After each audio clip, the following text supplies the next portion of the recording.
నమస్తే welcome to first edition NTV ప్రేక్షకులకి గణతంత్ర దినోత్సవ శుభాకాంక్షలు రిపబ్లిక్ డే వేడుకల్ని ఘనంగా జరుపుకోవడానికి ముస్తాబైంది అఖండ భారతావని ఎక్కడ ఎలాంటి అవాంఛనీయ ఘటనలు జరగకుండా అనుక్షణం పహారా కాస్తున్నారు మన జవాన్లు విశేషాలకు వెళ్లే ముందు హెడ్లైన్స్ చూద్దాం గణతంత్ర వేడుకలకు ముస్తాబైన భారతావని భారీ భద్రతా ఏర్పాట్లలో బలగాలు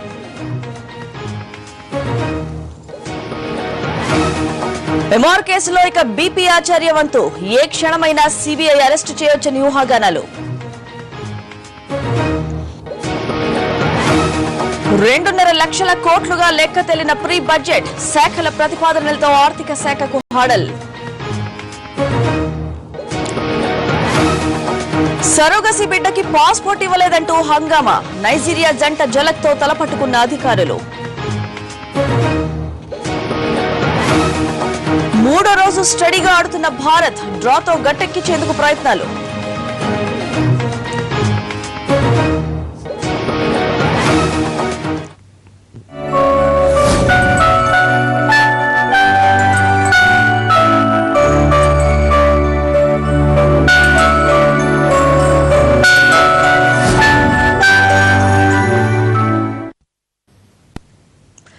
గణతంత్ర వేడుకలకు భారతావని సర్వాంగ సుందరంగా ముస్తాబైంది ఎక్కడ ఎలాంటి అవాంఛనీయ సంఘటనలు జరగకుండా చూసేందుకు పటిష్ట భద్రతా ఏర్పాట్లు చేశారు దేశ రాజధానిలో పరేడ్ జరిగే రాష్ట్రపతి భవన్ నుంచి ఇండియా గేట్ వరకు అడుగడుగునా బలగాలు పహారా కాస్తున్నాయి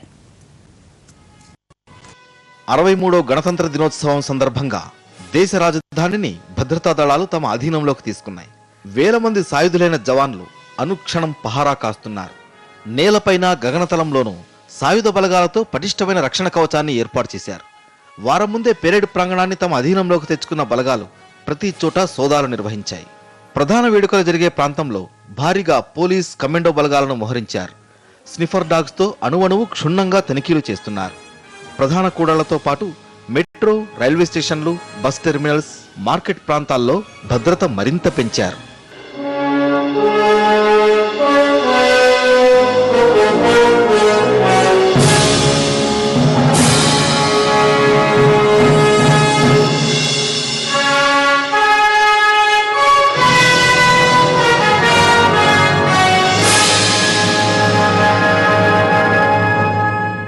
రిపబ్లిక్ డే సందర్భంగా నార్త్ బ్లాక్ సౌత్ బ్లాక్ రాష్ట్రపతి భవనాన్ని విద్యుత్ దీపాలతో అలంకరించారు ఉదయం 9ంటికి డిఫెన్స్ సెక్రటరీ ఇండియా గేట్ దగ్గర అమరవీరుల స్తూపానికి నివాళులు అర్పించడంతో వేడుకలు ప్రారంభం కానున్నాయి రాష్ట్రపతి భవన్ నుంచి ఇండియా గేట్ వరకు పెరేడ్ నిర్వహించనున్నారు ఈ పెరేడ్లో దేశ సైనిక సంపత్తి వివిధ దళాల కవాతులు రాష్ట్రాల శకటాలను ప్రదర్శించనున్నారు ఈసారి గణతంత్ర దినోత్సవాలకు థాయిలాండ్ ప్రధాని ముఖ్య అతిథిగా వస్తున్నారు దేశ రాజధానిగా ఢిల్లీ 100 ఏళ్లు పూర్తి చేసుకున్న తరుణంలో జరుగుతున్న రిపబ్లిక్ డే కావడంతో ప్రత్యేకంగా ఉంటుందని అధికారులు చెబుతున్నారు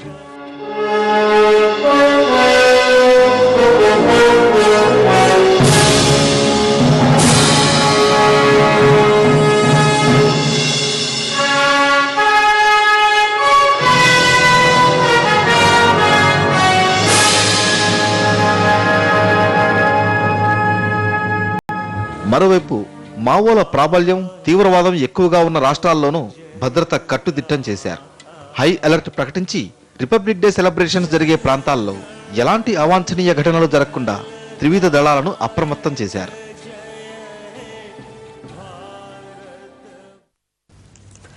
ఎంఆర్ కేసులో సీనియర్ ఐఏఎస్ అధికారి బీపీ ఆచార్య మెడకు ఉచ్చు బిగుసుకుంటోంది ఎంఆర్ స్కామ్ కు సంబంధించి మొన్న రెండో అరెస్టు చేసిన సిబిఐ ఇప్పుడు ప్రధాన నిందితుడైన ఆచార్యను అరెస్టు చేయడానికి రంగం సిద్ధం చేస్తోంది ఎంఆర్ స్కామ్ లో 3వ వికెట్ పడడానికి సిద్ధంగా ఉంది ఇందులో మొదటి నిందితుడైన సీనియర్ ఐఏఎస్ అధికారి బీపీ ఆచార్యను అరెస్ట్ చేయడానికి సిబిఐ రంగం సిద్ధం చేసినట్లు సమాచారం ఎంఆర్ కేసులో బీపీ ఆచార్యకి వ్యతిరేకంగా ఇప్పటికే సిబిఐ ఆధారాలు సేకరించింది ఫిబ్రవరి 4న ఎంఆర్ కేసులో కోర్టులో ఛార్జ్షీట్ దాఖలు చేయాల్సి ఉండడంతో సిబిఐ అరెస్టుల పర్వాన్ని ముమ్మరం చేసినట్లు కనిపిస్తోంది ఇందులో భాగంగా ఇప్పటికే కోనేరు ప్రసాద్ తో పాటు సునీల్ రెడ్డిని సిబిఐ జైలుకు పంపింది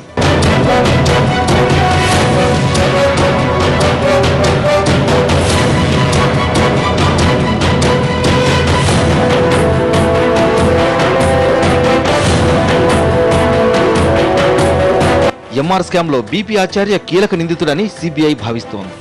స్కామ్ మొత్తం ఆయనకు క్షుణ్ణంగా తెలుసని చెబుతోంది. 2005 నుంచి 2010 దాకా ఏపీఐఐసి బోర్డులో జరిగిన అవకతవకలకు ఆచార్య పూర్తి బాధ్యుడని సిబిఐ నిర్ధారణకొచ్చింది.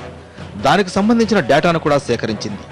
ఆచార్య ఇంట్లో తనిఖీలు చేసిన అధికారులు పలు కీలక పత్రాలు స్వాధీనం చేసుకున్నారు. వీటి ఆధారంగా ఆచార్య నిర్లక్ష్యం వల్ల ప్రభుత్వ ఖజానాకు వేల కోట్ల రూపాయల గండిపడినట్లు గుర్తించారు. ముఖ్యంగా ఎంఆర్లో సర్కారు వాటా గణనీయంగా తగ్గడం వెనుక అధికారుల నిర్లక్ష్యం కొట్టొచ్చినట్టుగా కనిపిస్తోందని సిబిఐ చెబుతోంది. ప్రభుత్వ వాటాను ఎంఆర్ తగ్గిస్తుంటే ఏపీఐఐసి ఎండీ స్థాయిలో ఉండి కూడా బీపీ ఆచార్య దాన్ని అడ్డుకునే ప్రయత్నం చేయలేదని ఎప్పటి నుంచో ఆరోపణలున్నాయి. దీనిపై సిబిఐ 2 సార్లు ఆచార్యను ప్రశ్నించింది. దాంతో తనను తాను కాపాడుకోవడానికి ఆచార్య ప్రయత్నాలు కూడా చేశారు.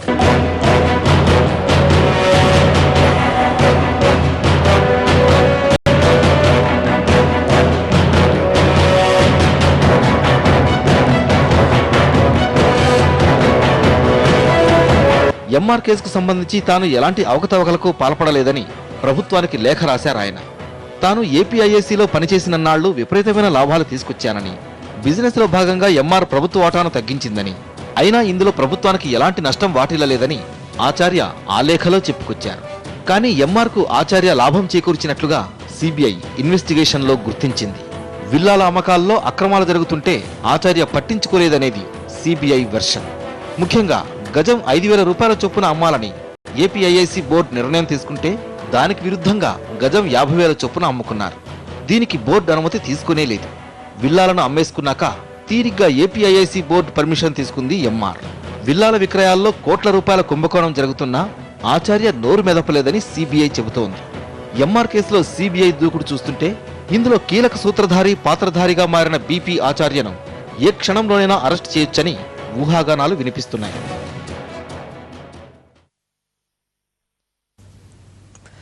ప్రస్తుతం రాజకీయాలన్నీ కులాల చుట్టూ తిరుగుతుండటంతో ఆ దిశగా తన ప్రయత్నాలను ముమ్మరం చేసింది టీడీపీ. పార్టీకి దూరంగా జరిగిన కాపులను తిరుగు దగ్గర చేసుకునేందుకు కసరత్తు చేస్తోంది. ఏకంగా స్వయంగా చంద్రబాబుపై కాపులు తిరిగి రావాలని చెబుతున్నారు. పార్టీకి దూరమైన కాపులు తిరిగి దగ్గరవుతారా? కాంగ్రెస్ పార్టీకి కాపు కలర్ అంటుకుంటున్న నేపథ్యంలో బాబు ప్రయత్నాలు ఫలిస్తాయా? రాష్ట్రంలో రాజకీయం కులాల చుట్టూ తిరుగుతోన్న నేపథ్యంలో ఆ దిశగా పావులు కదుపుతూ పాలిటిక్స్ ను మరింత వేడెక్కించనున్నారు టీడీపీ అధినేత. గతంలో ఉభయ గోదావరి, ఉత్తరాంధ్రలో కాపు కులాలు టీడీపీకి అండగా ఉండేవి.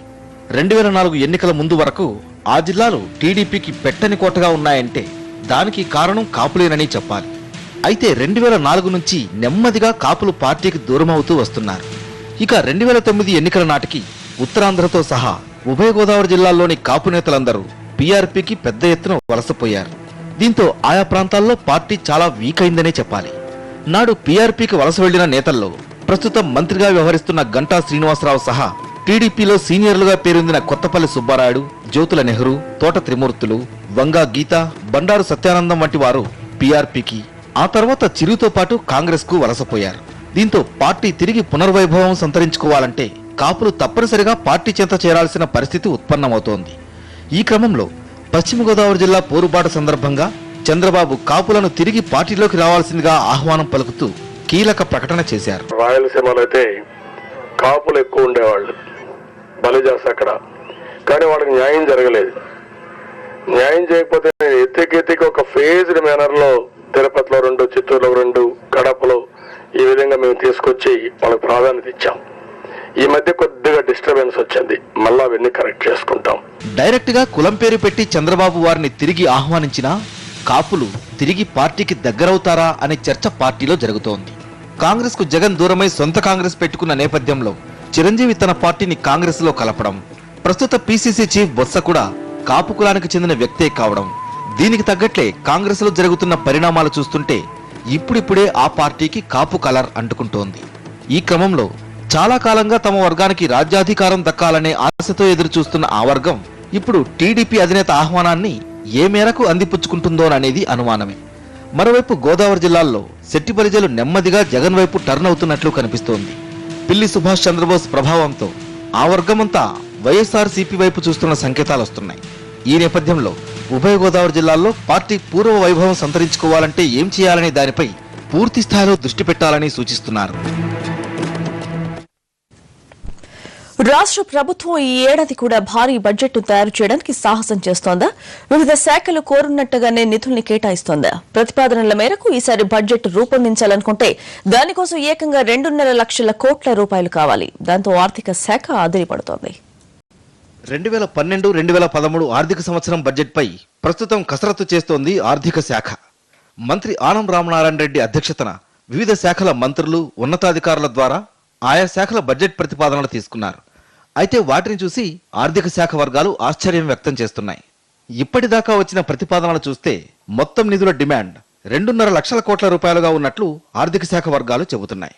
2011-2012 బడ్జెట్ కోసం ప్రతిపాదనలు తీసుకున్నప్పుడు వివిధ శాఖల నుంచి వచ్చిన ప్రతిపాదనల మొత్తం విలువ 1,75,000 కోట్ల రూపాయలు. అప్పుడు 1,30,000 కోట్ల రూపాయల బడ్జెట్ రూపొందించారు. ఈసారి కూడా బడ్జెట్ వాస్తవికంగా ఉంటుందంటున్నారు ఆర్థిక శాఖ మంత్రి ఆనం రామనారాయణ రెడ్డి. కేటాయింపుల మేరకు నిధులు ఖర్చయ్యేలా చర్యలు తీసుకుంటామంటున్నారు.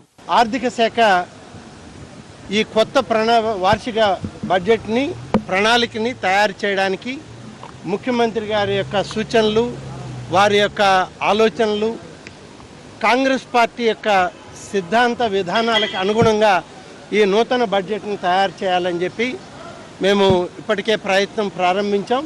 ముఖ్యంగా భారీ అంచనాలు ఉంటాయా లేకుంటే తక్కువ అంచనాలు ఉంటాయా అనేటువంటి దానికన్నా వాస్తవ పరిస్థితులకి అద్దం పట్టే విధంగా వార్షిక బడ్జెట్ని ప్రవేశపెట్టడం జరుగుతుంది. ప్రీ బడ్జెట్ సమావేశాల్లో వివిధ శాఖలు ఆర్థిక శాఖ ముందు భారీ ప్రతిపాదనలు ఉంచాయి. కేవలం ఇరిగేషన్ శాఖ ఒక్కటే 35,000 కోట్ల రూపాయలు కేటాయించాలని కోరింది. దీనిపై ఆ సమావేశంలోనే ఆర్థిక శాఖ అధికారులు ఆశ్చర్యం వ్యక్తం చేశారు. ఇంకో పక్క రాష్ట్ర ప్రభుత్వం 1,00,000కు పైగా ఉద్యోగాలు భర్తీ చేయాలని నిర్ణయించిన నేపథ్యంలో జీతభత్యాల కోసం 45,000 కోట్ల రూపాయలు అవసరమవుతాయని అంచనాలు వచ్చాయి. ఆరోగ్య శాఖ, సాంఘిక సంక్షేమ శాఖ కూడా భారీగానే నిధులు కేటాయించాలని కోరాయి. అన్ని శాఖల ప్రతిపాదనలకు ఓకే చెబితే ఈసారి రాష్ట్ర బడ్జెట్ కోసం ఏకంగా 2.5 లక్షల కోట్ల రూపాయలు కావాలి. ఇది ఎట్టి పరిస్థితుల్లోనూ సాధ్యం కాదని చెబుతున్న ఆర్థిక శాఖ వర్గాలు వివిధ శాఖల ప్రతిపాదనలు చూసి ఆందోళన వ్యక్తం చేస్తున్నాయి. ముందుంది మరింత మంచి కాలం, ఇది రాష్ట్ర ప్రభుత్వ నినాదం. అది కాస్త ముందుంది మరింత మద్యం తాగే కాలంలా మారెట్టుంది. అదనపు మద్యం ఉత్పత్తికి సర్కారు ఇప్పటి బొబ్బడిగా అనుమతి ఇవ్వడం చూస్తుంటే అదే అనుమానం వస్తోంది. అదనపు మద్యం ఉత్పత్తికి అనుమతులిచ్చి ఆదాయం పెంచుకోవడంపై దృష్టి పెట్టింది రాష్ట్ర సర్కార్. ఈ ఆర్థిక సంవత్సరం ఎక్సైజ్ ద్వారా 15,000 కోట్ల రూపాయల ఆదాయాన్ని లక్ష్యంగా పెట్టుకున్న సర్కార్ తాజాగా దాన్ని దాటి ముందుకు దూసుకుపోయే ప్రయత్నంలో ఉన్నట్లు కనిపిస్తోంది. ఇప్పటికే ఈ ఏడాది రాష్ట్రంలో మద్యం ద్వారా పొందిన ఆదాయం 10,000 కోట్ల రూపాయలు దాటింది. ఓ పక్క మద్యం అమ్మకాలు గణనీయంగా పెరుగుతూ వస్తుండగా ఇంకో పక్క అదనపు మద్యం ఉత్పత్తి కోసం డిస్టిలరీలకు ఇష్టం వచ్చినట్లు అనుమతులిస్తోంది సర్కార్. గత 100 రోజుల్లో 200 లక్షల ప్రూఫ్ లీటర్లకు పైగా మద్యం ఉత్పత్తికి అనుమతులిచ్చేశారు. దీన్ని అడ్డంగా సమర్థించుకుంటోంది సర్కార్. టీడీపీ ప్రభుత్వ హయాం కంటే తక్కువగానే మద్యం ఉత్పత్తికి అనుమతిస్తున్నామని చెప్పుకొస్తోంది. దీనిపై కావాలంటే లెక్కల్ని కూడా విడుదల చేస్తామంటోంది.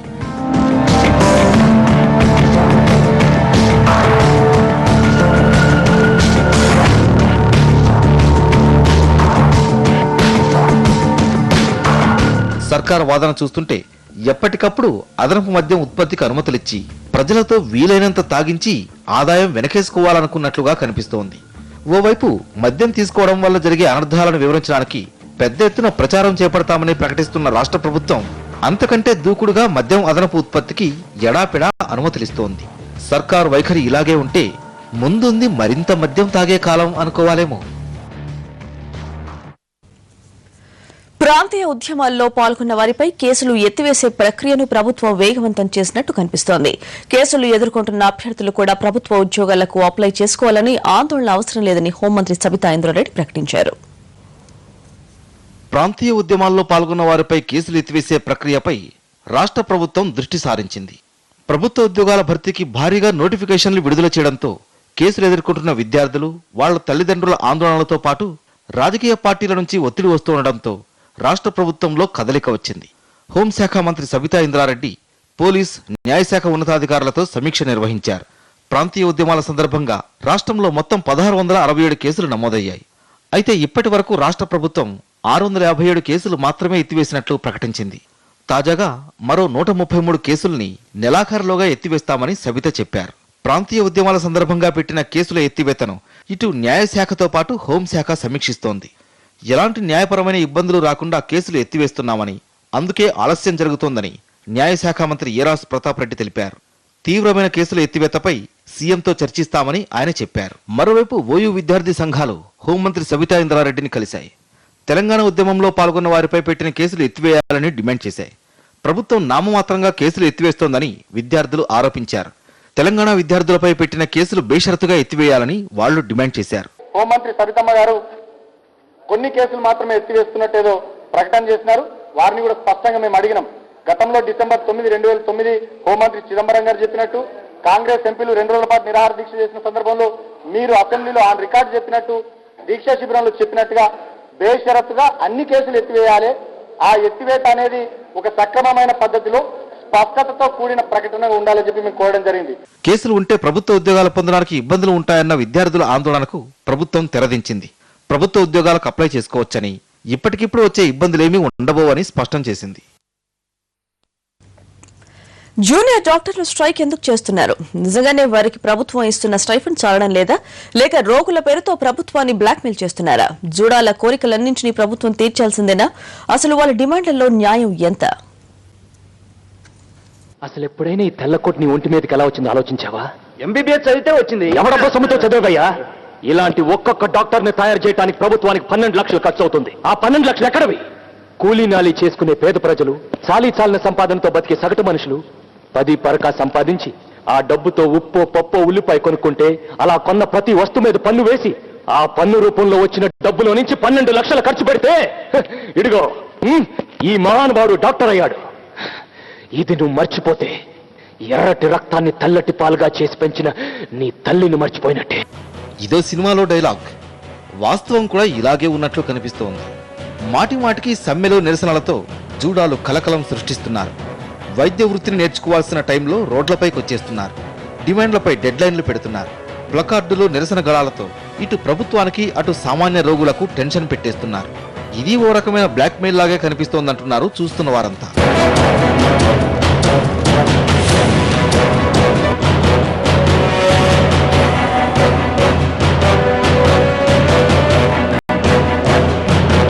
ఓ వ్యక్తి డాక్టర్ అయ్యేందుకు ప్రభుత్వం లక్షల రూపాయల ప్రజాధనాన్ని ఖర్చు చేస్తోంది. ట్రైనింగ్ టైంలో ప్రత్యేక సదుపాయాలు, జాతీయ అంతర్జాతీయ నిపుణులతో క్లాసులు, ఖరీదైన వైద్య పరికరాలు, ఇలా అన్ని సమకూర్చుతోంది. వీటితో పాటు ప్రతి జూనియర్ డాక్టర్కు నెలకు 20,000 రూపాయల స్టైఫండ్ చెల్లిస్తోంది. తాజాగా మరో 5,000 ఎక్కువిచ్చేందుకు రెడీ అయింది. సరైన సదుపాయాలు లేవంటూ ఓసారి, స్టైఫండ్ చాలడం లేదంటూ మరోసారి, ఇలా ఎప్పుడూ ఏదో ఒక వంకతో స్ట్రైక్ చేస్తున్నారు జూనియర్ డాక్టర్లు. తమ డిమాండ్ల కోసం ప్రభుత్వం దిగిరావాల్సిందేనంటూ కొండెక్కి కూర్చుంటున్నారు. అసలు వారిలో సేవాభావం ఉందా అన్న అనుమానాలు కలుగుతున్నాయి చాలా మందికి. నెలల తరబడి కొనసాగుతున్న సమ్మెలతో కష్టాలన్నీ సామాన్య రోగులకే. ఎక్కడెక్కడి నుంచో సొంత ఖర్చులతో ఆసుపత్రులకు వచ్చే రోగులు వైద్యం కోసం అల్లాడుతున్నారు. తిండి తిప్పలు లేకుండా ప్రభుత్వ ఆసుపత్రుల్లోనే రోజులు గడుస్తున్నాయి.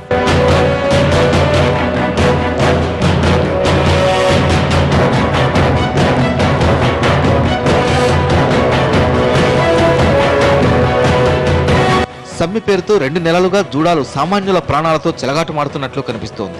సమయానికి సరైన వైద్యం అందక నరకం అనుభవిస్తున్న వారెందరో. చర్చలపై చర్చలు జరుగుతున్నా, డిమాండ్లపై ప్రభుత్వం దిగివస్తున్నా జూడాల హృదయాలు మాత్రం కరగడం లేదు. పైపెచ్చు సమ్మె ఉధృతం చేస్తామంటూ హెచ్చరికలు. విద్యార్థి దశలోనే బేరసారాలకు దిగుతున్న ఇలాంటి వాళ్లు భవిష్యత్తులో వైద్య వృత్తికి న్యాయం చేయగలరా అన్న సందేహాలు ఇప్పుడు ప్రతి ఒక్కరిలోనూ రేకెత్తుతున్నాయి. విదేశీయులు మన దేశంలో అద్దె గర్భం ద్వారా పొందిన బిడ్డకు పాస్పోర్ట్ ఇవ్వొచ్చా లేదా? ఈ డౌట్ సికింద్రాబాద్ లోని పాస్పోర్ట్ ఆఫీస్ అధికారులకు వింత అనుభవం ఎదురయ్యేలా చేసింది. అదేంటో మీరు చూడండి.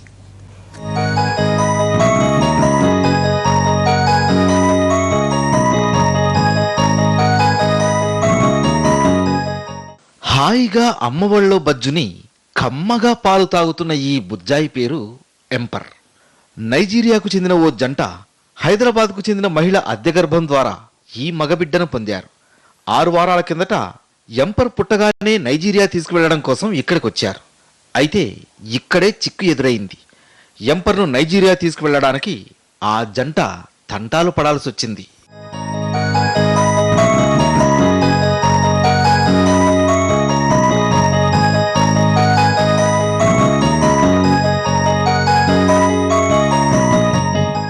ఎంపర్ను నైజీరియా తీసుకువెళ్లడానికి వీలుగా ట్రావెల్ పాస్పోర్ట్ ఇవ్వాలంటూ పిల్లాడి మారుతల్లి గ్యాన్ బ్రూరెన్ సికింద్రాబాద్లోని పాస్పోర్ట్ ఆఫీసును సంప్రదించింది.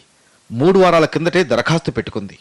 అయితే మన దేశంలో సరోగసీ ద్వారా పుట్టిన పిల్లలకు సంబంధించి చట్టాలు లేకపోవడం వల్ల 6 వారాల బిడ్డకు ట్రావెల్ పాస్పోర్ట్ ఇవ్వాలా వద్దా అని అధికారులు మల్లగుల్లాలు పడ్డారు. దీనిపై కేంద్ర విదేశాంగ మంత్రిత్వ శాఖను కూడా సంప్రదించారు. కానీ ఇప్పటిదాకా అక్కడి నుంచి ఎలాంటి సమాధానం రాలేదు. 3 వారాలుగా కాళ్లరిగేలా తిరుగుతున్నా పిల్లాడికి పాస్పోర్ట్ ఇవ్వకుండా విసిగిస్తున్నారని, ఎంపర్ తమకు అక్కర్లేదంటూ మారుతల్లి నిన్న మధ్యాహ్నం అతన్ని పాస్పోర్ట్ ఆఫీసులోనే వదిలేసి వెళ్లిపోయింది. దాంతో ఎవరి పిల్లాడోనంటూ పాస్పోర్ట్ ఆఫీస్ అధికారులు హైరానా పడిపోయారు. పోలీసులకు సమాచారం అందించారు. వాళ్లు వచ్చాక అంతా కలిసి 6 గంటల పాటు బిడ్డ ఆలనా పాలనా చూశారు. చివరికి రాత్రి పిల్లాడి మారుతల్లి గ్యాన్ బ్రూరెన్ అక్కడికి రావడంతో ఊపిరి పీల్చుకున్న పోలీసులు, పాస్పోర్ట్ ఆఫీస్ అధికారులు గంటకు పైగా ఆమెకు కౌన్సిలింగ్ చేశారు. బిడ్డను అప్పగించాలన్న అభ్యర్థన మేరకు ఆమెకు పిల్లాడిని అప్పగించారు. ఎంపర్కు ట్రావెల్ పాస్పోర్ట్ ఇవ్వకుండా తిప్పుకున్నందుకే తానిలా చేశానని నైజీరియా మహిళ చెప్పుకొచ్చింది. My husband is Jamaican. I'm American. We used our oocyte donor and a surrogate from Dr. Rama's hospital. So after learning he was born 3 weeks early, and after learning we had a son, we couldn't change our ticket, so we came on the 29th. ఎంపర్కు travel passport ఇవ్వడంలో కొన్ని ఇబ్బందులు ఉన్నాయని చెప్పారు passport అధికారి శ్రీకర్ రెడ్డి. దీనిపై ఇప్పటికే కేంద్రం అనుమతి కోరామని, అక్కడి నుంచి సమాధానం రాగానే ఎంపర్కు పాస్పోర్ట్ అందిస్తామని చెప్పారు ఆయన. ఇప్పుడు ఈ పర్సన్ ఎవరైతే బాగున్నాడో అతను ఇండియన్ నేషనల్ కాదు. ఎందుకంటే మదర్ ఫాదర్ క్లారిటీ లేదు. ఫాదర్ అయితే జమైకన్, మదర్ ఎవరో తెలియదు, అంటే వాళ్ళకి మనకు తెలియదు. ఈమె నా బేబీ అని చెప్పి అప్లై చేసింది. సో దీంట్లో ఇండియన్ నేషనల్ అనేది క్లారిటీగా తెలియదు. ఇంకోటి యుఎస్కి వెళ్తే, యుఎస్ కాన్సులేట్కి వెళ్తే వాళ్ళు ఈమె బయాలజికల్గా ఏం లేదు కాబట్టి మేము పాస్పోర్ట్ ఇవ్వమన్నారు. ఈమె ఢిల్లీకి వెళ్ళారు. ఢిల్లీకి అక్కడ జమైకాన్ ఆనరీ కౌన్సిల్ దగ్గరికి వెళ్ళారు. ఇక్కడ వాళ్ళకి ఎంబసీ కానీ కౌన్సిలేట్ కానీ లేదు. ఇక్కడ వాళ్ళు ఏం చెప్పారు, ఈమెకి పాస్పోర్ట్ ఇస్తాము బాబుకి, కానీ ఇక్కడ వేరే దగ్గర పంపించి పాస్పోర్ట్ ఇవ్వడానికి 6 months to 1 year పడుతుంది. మొత్తానికి పాస్పోర్ట్ ఆఫీసులో అనాథగా మారిన బిడ్డ తిరిగి తల్లి ఒడికి చేరడంతో అంతా ఊపిరి పీల్చుకున్నారు. ఇద్దరు క్షేమంగా వాళ్ల దేశం చేరుకోవాలని కోరుకున్నారు.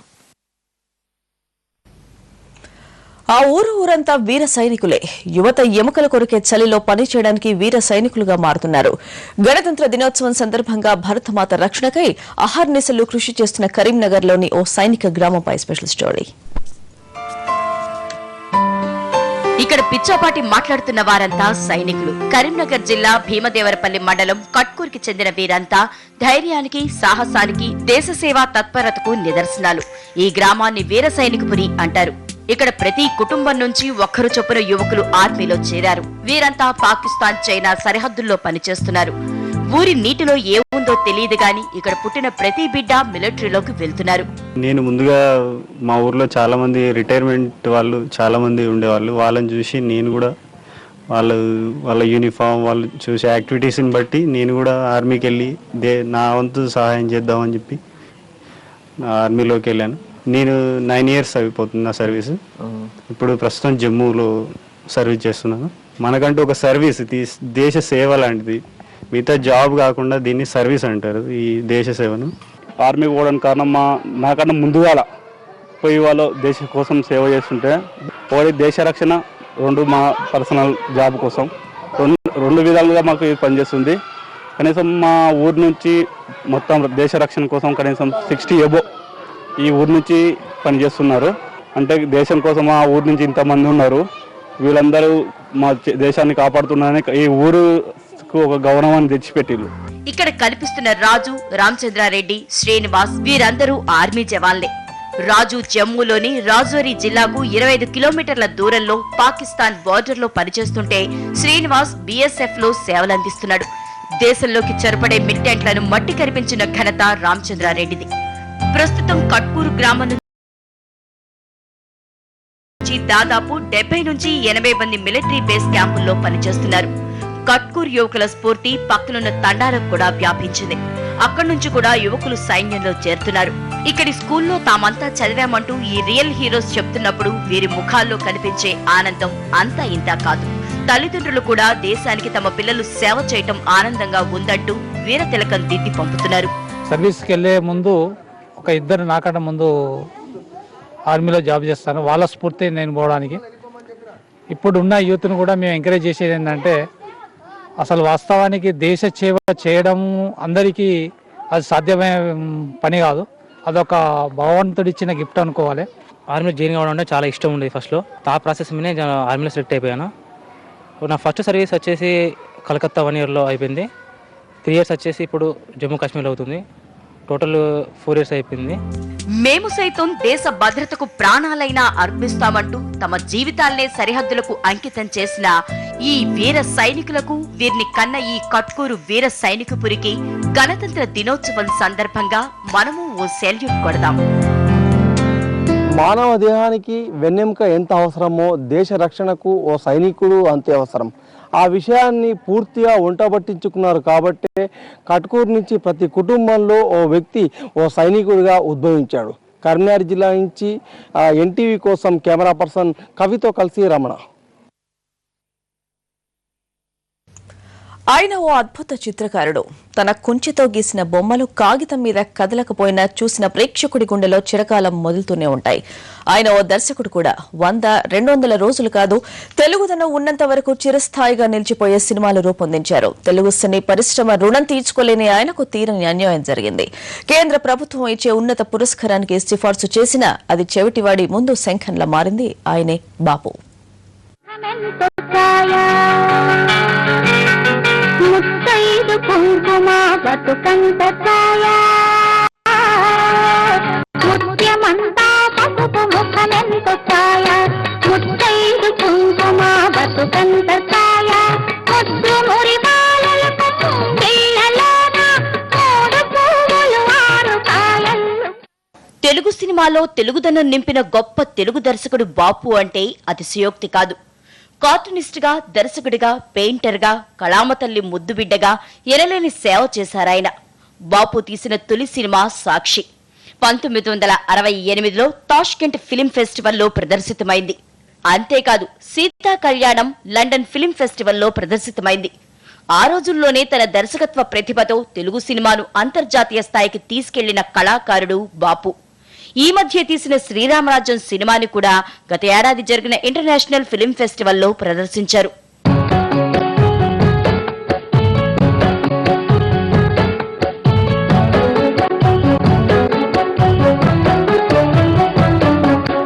దేవుళ్ళే మెచ్చింది మీ ముందే జరిగింది, వేదంలా నిలిచింది సీతారామ కథ వినుడి, ఇక వినుడి, ఆ మహిమే ఇక తనుడి. ఇంత సేవ చేసిన బాపుకి పద్మశ్రీ కూడా ఇవ్వకపోవడానికి ఆయన ఓ ప్రాంతానికి మాత్రమే చెందిన కళాకారుడు అనుకోవటం పొరపాటు. బాపు హిందీలో కూడా ఎన్నో సినిమాలకు దర్శకత్వం వహించారు. చిత్రకారుడిగా, కార్టూనిస్ట్ గా ఎన్నో కొత్త మెలకువలను పరిచయం చేశారు. రామాయణాన్ని బొమ్మల రూపంలో రూపొందించి ఎనలేని ఖ్యాతి గడించారు. ప్రపంచ దేశాలకు తెలుగుదనం గురించి కానీ, తెలుగు అమ్మాయిల గురించి కానీ చెప్పాలంటే బాపు గారి బొమ్మల్నే చూపిస్తారు. బాపు లాంటి కళాకారుడి పేరు రికమెండ్ చేసినప్పటికీ తోసిపుచ్చి ఎవరికీ పరిచయం లేని వారిని అవార్డు వరించిందంటే ఎంతో ప్రతిష్టాత్మకమైన పద్మ అవార్డులు సైతం రాజకీయ ప్రలోభాలకు లేదా రాజకీయ రికమెండేషన్లకు దాసోహమన్నాయా?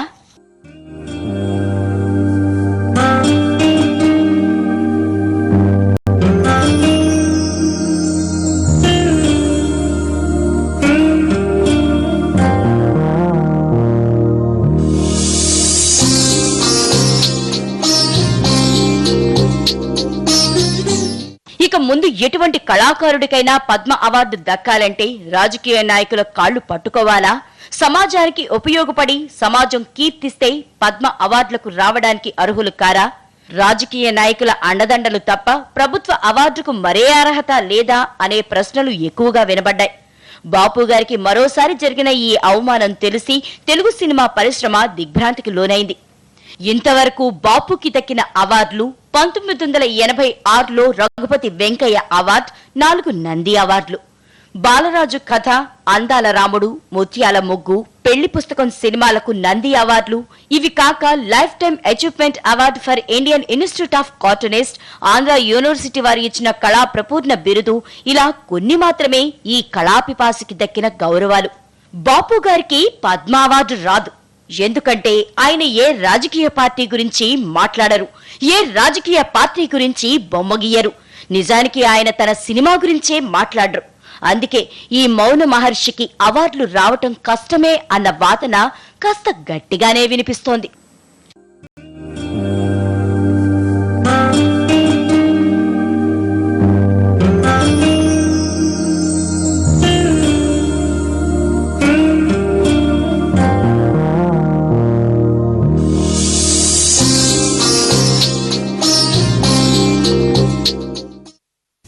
ఇవి బులెటిన్ విశేషాలు. నమస్తే.